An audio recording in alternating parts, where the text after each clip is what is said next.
Hello, hello, Teen Grant. Blessed morning. So, sa mga puntong ito'y abalang-abala ang lola niya sa pag-aayos ng kanyang buhay. Sarili pala. Dahil meron lakad ang mga momsies for today's video. Yes, so momsies, gala na naman tayo for today's video, guys.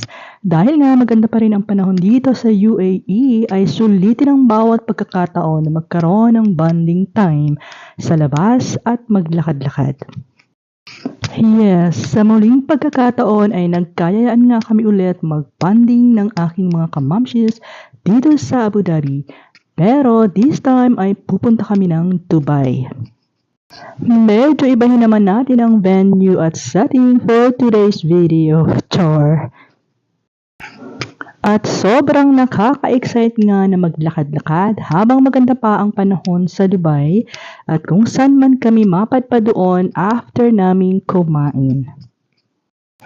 Dinaanan nga ako ng dalawang nagagandahang mga momsies na ito from Abu Dhabi City dito sa aming place sa Banias. Since madadaanan din naman ang area namin papuntang Dubai.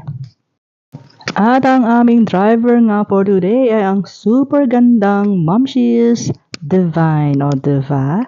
Bago nga kami makarating sa aming restaurant na kung saan kami magla-lunch, ay na-amaze na naman kami sa nagagandahang lugar na aming nadadaanan. Nadaanan nga namin itong Museum of the Future at Burj Al Arab, the tallest building in the world, o diba? Na kahit lagi naman namin nakikita ay hindi pa rin nakakasawang tignan.